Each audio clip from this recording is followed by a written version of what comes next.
Previously on Newsjack. Olympics? Who's going to get into that? That'll be over in 2 weeks, like this Tory Lib Dem coalition. If only everyone could be as principled as young Nick Clegg. Thank God the economy's in the safe hands of Gordon Brown.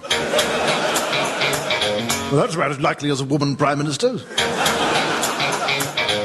I tell you, they'll put a man on the moon before the Beatles break up. When I think of Hitler, the words "nothing to worry about there" come to mind. If only everyone could be as principled as young King Henry VIII. Oh, those Vikings seem nice. Quite frankly, I'd sooner spend the evening trying to create fire. All of which seems about as likely as this tiny, dense ball of energy. This tiny, dense ball of energy exploding and creating the universe.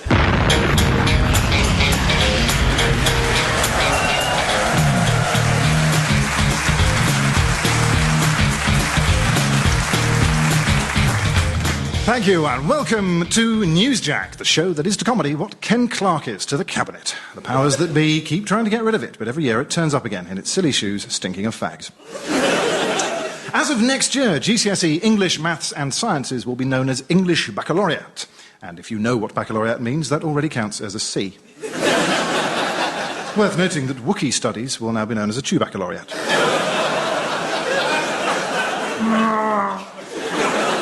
The 68-year-old Ranulph Fiennes is to lead the first team on foot across Antarctica in the middle of winter.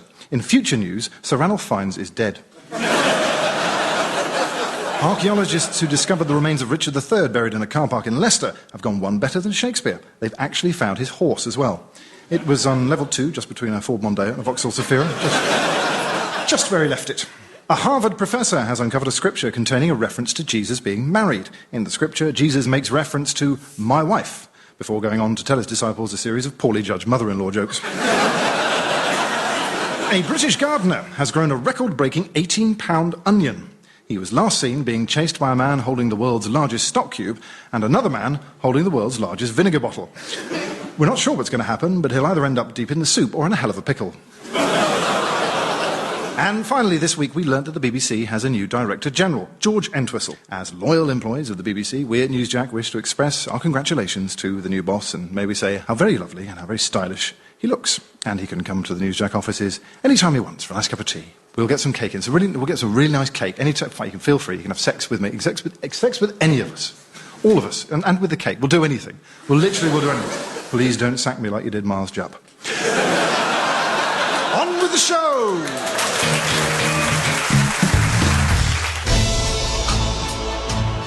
Coming soon to cinemas, Colin Farrell stars in a new movie from the people who brought you the reworking of the rewritten book of Total Recall.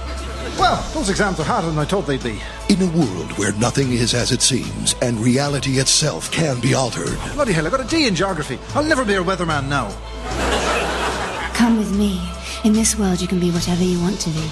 There are no limits. There are no rules. Are you going to transform my brain? No. We're going to remark your GCSEs. You mean... Yes, Colin. You'll get a marginally better result. In a world where history can be erased and futures rewritten. Ah, brilliant! I got a C! This opens up a much broader range of employment options in the short and long term. Where facts become fiction and grade boundaries are shifted. You did sit these exams in Wales, didn't you? Anything can happen. Meteorology school, here I come. Total Regrade. Rated 12A. No, 15. No, 12. Actually, let's call it an 18. Well, it's a new series of Newsjack, and I'm pleased to report that we've done better than most in the budget request, although they still refuse to stock our dressing room with Cinzano, Red Stripe, or even the 6 cans of Tennant Super they get on thought for the day. Rabbi Jonathan Sachs just won't go on without his breakfast drink. However, we have been able to afford a 5th cast member for this series. Please welcome, formerly of the Chris Moyle Show, Comedy Dave. Now, Comedy Dave, over the last 8 years, you and Chris Moyles have produced 3.5 hours of quality programming. Every morning. No, that was definitely where that sentence ends. Well, it's great to have you with us, so on with the show. Right, now, this week, complaints about doctors have increased, but I always thought... I went to the doctor the other day. And? No, that's it. So isn't there more to it than that? No. To be honest, Chris didn't usually give me the chance to say 2 sentences in a row. Oh, I see. Right, well, carrying on. This week, complaints against doctors have increased, but I always thought... There's a BBC TV show called Doctors, isn't there? Yes, there is. That's all I've got. So. I thought you were going to finish the joke, but you sort of ruined the punchline. Complaints against doctors have increased, but I always thought it was one of the better daytime TV shows. I mean, yeah, that's the joke. I can't do it now, can I? Well, is that a problem? I'm sorry. I'm not sure how these things work, you see. We tended not to worry about jokes. I mean, when you've spent 8 years on a popular show, you tend to... Oh, what, you were on another show before the Chris Moyles show, were you? No, I'm talking about the Chris Moyles show. Oh, yes, of course you are. My mistake, and indeed the BBC's. Now it's time to delve once more into the Newsjack archive, and 19th century listeners are warned to remove their monocles now, as the following report contains graphic euphemisms and repeated use of the word shin. Wilberforce groin, royal scandal hound here. Her Majesty Queen Victoria's visit to the South Seas has been rocked by scandal after Prince Albert's bare shins were photographed while he lounged sockless on the patio. I'm joined by a royal footman who was present when the photographer struck. What exactly did you say? Begging your pardon, sir, but it all happened so fast. There was a blinding flash of light, then a voice asking us all to remain motionless for about 20 minutes. And then he was gone. But was the prince wrong to go sockless in the first place? Can you give us your opinion? I'd rather just rotate me out anxiously in my hands, sir. Stout fellow. Sad to say, etchings of the royal consort's front calves have now appeared in several revolting foreign publications. Upon seeing the images, 3 women suffered fits of hysterics and were removed to a home for the femininely deranged. One of them joins me now through a small hole in a door. Abigail Lady Garden, good evening. Good evening. What was your reaction on seeing the pictures? Nice length, but too hairy. 7 out of 10. Calm yourself, madam, or I shall have you put in a cage and display you at the forthcoming great exhibition. I don't see what the fuss is. We've all seen shins before. I haven't. Mrs. Groyne and I wear waders to bed. I think the real question is why the behaviour of an irrelevant member of an outdated institution is of any... Thank you, Mrs. Lady Garden. Terrifying woman. You're twice as mad as a normal woman, which is already very mad indeed. I just wanted to... Shoot her! At home, Buckingham Palace say that any person who has seen the prince's shins should be hung by the neck until very dead, in what most have deemed to be an underreaction. Next, tonight, a discussion of warm winter fashions for ladies, including an in-depth look at the Queen's muff. The motto of the United States of America is, "In God we trust." Not, as many people seem to think, "No one likes us, no one likes us, no one likes us, we don't care." In the last week, the USA have ordered non-essential diplomatic staff to leave Tunisia and Sudan. Our correspondent, Wendy Locke, has more on this. Wendy, what's happening? I want to be an Olympics correspondent again. Sorry, what was that, Wendy? I want to be an Olympics correspondent again! Those days were the best! We've been through this. The Olympics are over. No, they're not. They are still going on.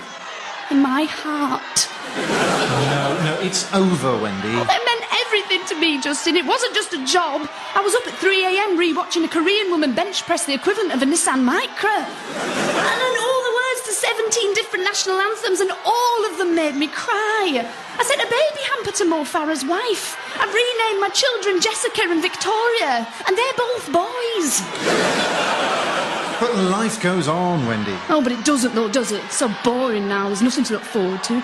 No world records, no emotional speeches, no fireworks. That's a protester firing a gun. It doesn't count as fireworks. All right, do you know what? Well, maybe we should leave this here. Wendy Locke. Call me Wenlock.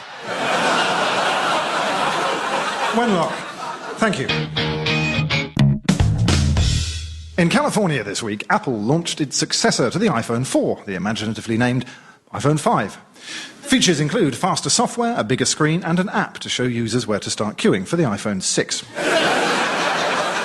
But there are some things the iPhone 5 will never be able to do, like summon the awesome processing power needed to activate Newsjack's very own answer phone service, packed with messages from the general public. It's the Jack app. The Jack app. Please leave your message after the tone. I'm pleased to see there are only 100 adult cod left in the North Sea. One last push, and we can finally finish off the slimy bastards. I've given up trying to keep up with all these new iPhones. I'm just going to wait until the last one comes out and get the box set. I'm John, currently residing at Her Majesty's pleasure. I feel it's a proper shame they want to take our mobile phones off us, especially because of the fantastic signal we get. No matter where I am, I can always see at least 5 bars. Hey? Hey, come on now, come on, I'll be here all week. Well, I'm doing 5 to 10, actually, I've done terrible things. This 3-person IVF's nothing new. You could say there were 3 people responsible for my kids being born. Me, my wife, and Barry White. He's the man who works down at the garage. He's a terrific singer. Someone told me that I'm a MILF, but as I don't have any kids, that makes me a slag. I don't know what slag stands for.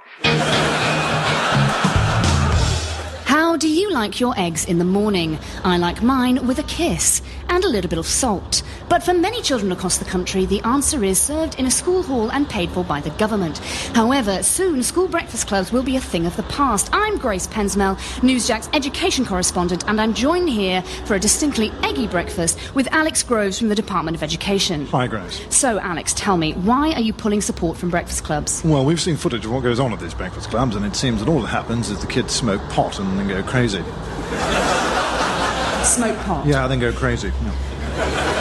And are you sure this is documentary evidence that you're watching? Yep, just a normal group of school children. There was the sporty one, the nerdy one, the sexy and dangerous one, the kooky one, and the slaggy one. And then, by the end of the footage, I'd realised that they were deeper than their stereotypes suggest, as had they.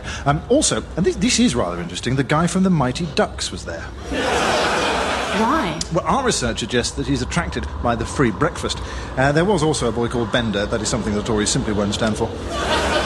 But what about children with parents who have to work shifts, being left at home to make their own breakfast? Well, further research shows that children left all alone in the family home fare very well. In one piece of film we've seen, a single 8-year-old boy child fends off 2 burglars with a series of implausible booby traps, only to later experience a similar but less amusing incident involving the very same criminals during a trip to New York. Thanks, Alex. Any other research you'd like to announce? Well, this isn't official yet, but we have got hold of some shocking footage, and we're seriously looking into the attendance record of one F. Bueller, who seems to have an awful lot of days off. Thank you. This is Grace Pensmell for Newsjack at breakfast, piercing the fried egg of politics with the blunt sausage of truth. Mr. Miliband, are you here? Oh, thank goodness, I can finally get on with this policy review.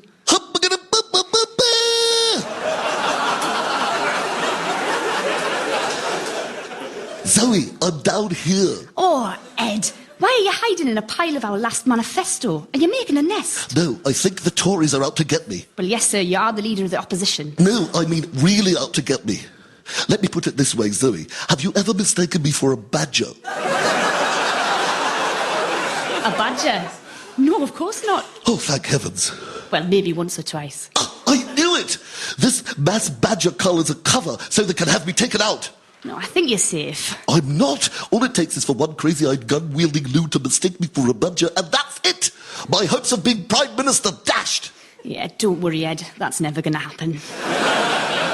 But I can see why you're worried. You are a bit like a badger. You do have those tiny little ears. And you do sleep during the day. Most of the UK population have never seen you in the wild.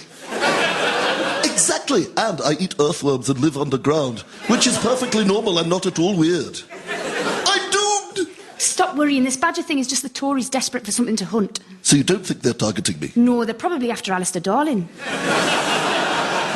I'm not even sure they know who you are. Anyway, there are plenty of ways you're not like a badger at all. Such as? Well, badgers are quite popular. Of course, the government's cull won't affect all badgers. Controversially, different rules apply to those badgers who are part of David Cameron's Notting Hill set. Set. That's set. Oh, forget it. Some unsurprising news emerged in Russia this week, as President Vladimir Putin revealed some of his legendary wildlife stunts are actually stage-managed photo opportunities, which really is the most shocking news in stage-managed photos since that female tennis player revealed she didn't actually have an itchy bottom. But how far will Putin go to manage his image? To find out, we bring you a clip from Newsjack's sister show, the #1 topical comedy programme in Russia, Battleship Potemkin.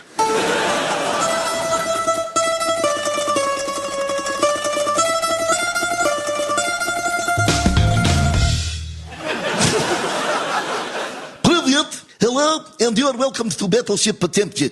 I am your host, Vladimir Putin, Mother Russia's leading satirist. Have you seen the papers this week? Is it just me, or do the large typeface and accurate reporting on my many adventures make them joy to read? Now you laugh. And what about the Russian opposition leader, Gennady Gudkov? I imagine if I compare him to a thing, then that thing to which I compare him to would demonstrate his inferiority to strong government of Russia. Now you laugh. Stop.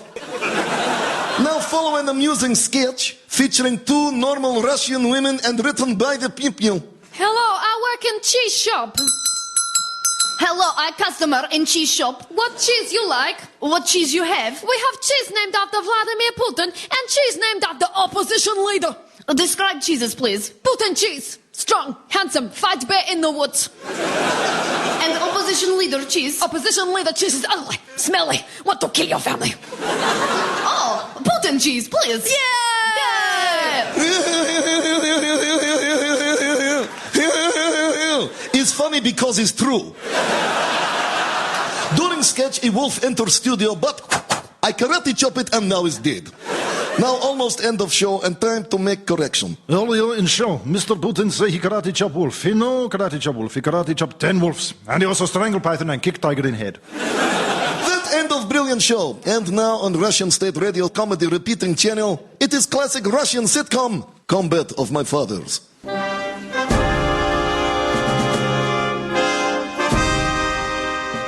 Hello, I am Commissar Mannering. Hello, I am idiotic youth. There is no room for incompetence in army. You stupid boy. New from the NHS, doctoradvisor.com, collecting the increasing number of pathetic complaints you make about your doctors and getting ready for the day the government sacks them all and replaces them with a teenage job seeker with a stethoscope and a rectal probe. I went to see my doctor, and the child who went in before me was given a sticker.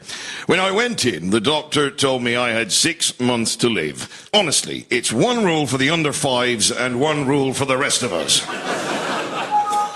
I don't think my doctor is taking my type 2 diabetes seriously. Still, he does give me a nice lollipop every time I see him. My doctor had cold hands and employed an inappropriate amount of cupping. We'll definitely use again.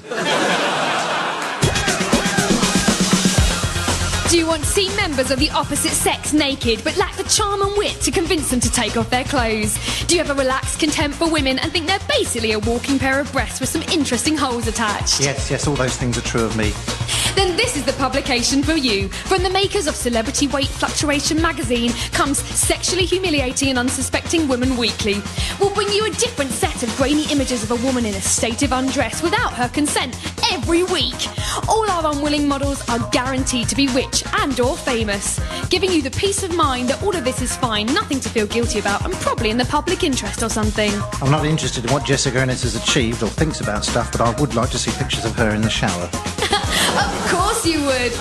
Week by week, this series builds into an unhealthy obsession with the bodies of women that probably requires psychiatric help. So, buy your copy today. And remember, no matter what they do or how much more successful than you they might be, they're still only women, which means you win. Well done. Introductory price $3.99, or just wait until someone puts them on the internet. You can look at them for free while pretending to be outraged. They say that those who do not learn from history are doomed to repeat their history exams. Well, this week, archaeologists were able to achieve something even more impressive than digging up the career of Tony Robinson. There's no doubt about it. We're looking at the body of Richard III. How can you be so sure?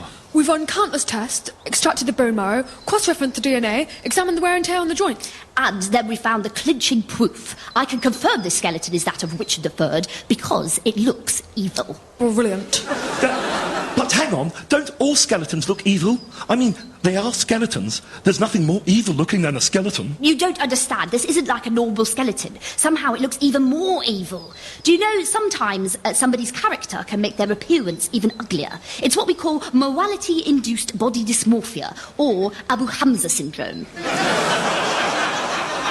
How do you decide how evil a skeleton looks? Oh, first of all, we looked at the mouth, see? It looks like it's grinning fiendishly as it carries the memories of its awful deeds with it into the grave. And look at the teeth. They're all twisted, as if he's still chewing on the bodies of his victims. Nom, nom, nom, nom, nom, nom, nom.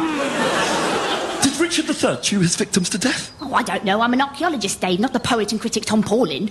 Well, I suppose it does look pretty evil. I mean, look at that hunchback. What? Being a hunchback doesn't make you evil. Honestly, Dave, has the Power Olympics not taught you anything? Sorry.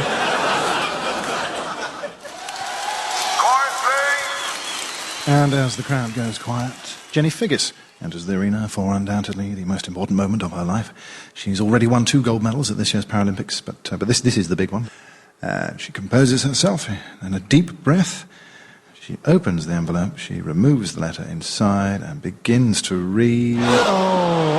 I don't believe it. You can tell there by the reaction of the crowd that it is bad news. She has failed her fit-to-work test and is no longer eligible for employment and support allowance. And can you believe it? That must be so disappointing to have it all snatched away from you at the very last moment. And now it's over to the Olympic Stadium, where Oscar Pistorius has thrown a massive tantrum after being told by Ian Duncan Smith to grow some real legs and stop acting like a baby. The Jack app. Please leave your message after the tone. Skulking about in the undergrowth, digging holes and generally making a mess. Farmers are a real pest. Sir Ranulph Fiennes wants to be the oldest man to reach the South Pole, but when he does get to Antarctica, he'll probably have forgotten what he went for in the first place. Yeah, I'm really chuffed to see Strictly Come Dancing back on the TV, but I wish Bruce Forsyth would keep his patter to a minimum. You know, I just think it'd be nice to see him do less catchphrases. To see him do less catchphrases, nice. People of Islam, we reject this anti-Muslim film and the infidel that made it. The fires of hell await him. Or her. It could have been a woman. Yes, but we may be a mob of Islamic fundamentalists, but let's not be sexist. Good point. The fires of hell await him or her. But we will not have Islam black in this piece of filth. This film claims our entire belief system is a lie. Yes, and also the script was very poor. What? Exactly, the narrative arc was almost non-existent. And the character development was frankly zhuzh. Okay, yeah. The film says that the Prophet Mohammed is a savage. I tell you what was savage was the editing. Yes, jump cuts all over the place. And the special effects. I mean, when will filmmakers realise that CGI cuts across the suspension of disbelief generated by optical model-based technique? Anyway, when we track down the maker of this film... Well, we'll pull him up on the lighting and the colour grading. Yes, and explain that we are living in a post-Bergman era where the question of auteur theory is not so much contested as ignored. Silence! Sharp! You people don't know a thing about blasphemous cinema, so I've brought along someone who does. The great Claudia Winkleman, peace be upon her. Hello. Brilliant. Yes, so that was the new anti-Islamic movie. It's not going to be everyone's taste, but I think it could just be the next salmon fishing in the Yemen, i.e. a really, really terrible film. To be honest, I always preferred Barry Norman anyway. Stephen Goff, a.k.a. the Naked Rambler, I find you guilty of indecent exposure, causing a breach of the peace and multiple counts of grievous bodily wobbling. Put it away. I mean, put him away.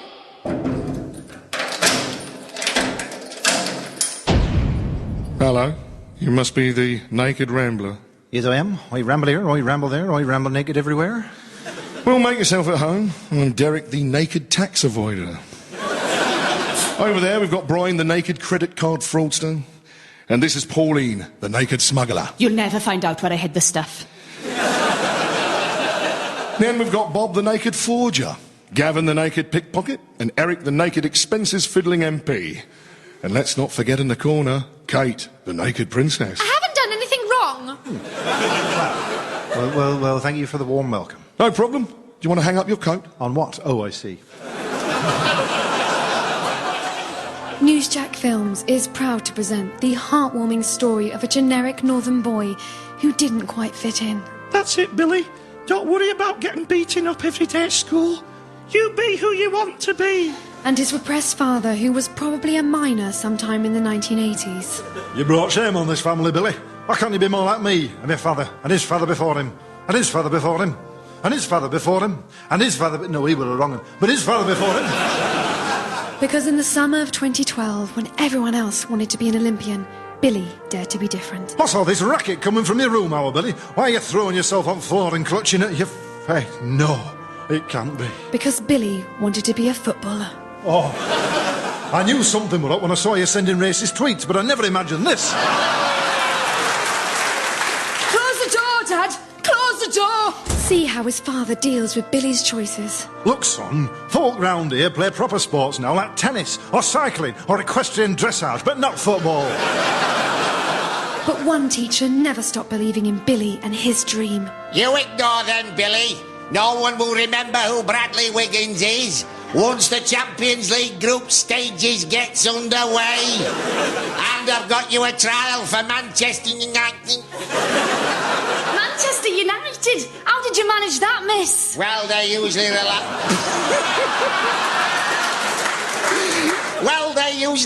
on their extensive scouting. Network. But when I explained you're a plucky boy from somewhere in the north of England whose mum died several years ago but still speaks to you from beyond the grave, they said, go on then, why not? Billy footballer. 90 minutes you'll never get back. As the old song has it, love makes the world go round. Absolute nonsense. What actually makes the world go round is a combination of gravity, the Earth's magnetic field, and meaningless casual sex. The writers of that song had made a mistake, and here at Newsjack, we've made a few mistakes in our time, so here are some corrections. Earlier, we may have mistakenly suggested that Boris Johnson is a credible future leader of the Conservative Party. Since then, the Olympic euphoria has worn off, and we have realised Boris Johnson is actually Boris Johnson. Boris Johnson, though. Come on, guys. Enough. Last week, we reported on the NHS's proposal to ban casualties from the operating theatre. No, we now realise that the news report should have said casual ties. Good night! Newsjack starred Justin Edwards, Nadia Kamil, Cariad Lloyd and Lewis MacLeod. For a full list of writers, go to bbc.co.uk/programme/Newsjack. The script editor was James Kettle and it was produced by Ed Morris and Carl Cooper.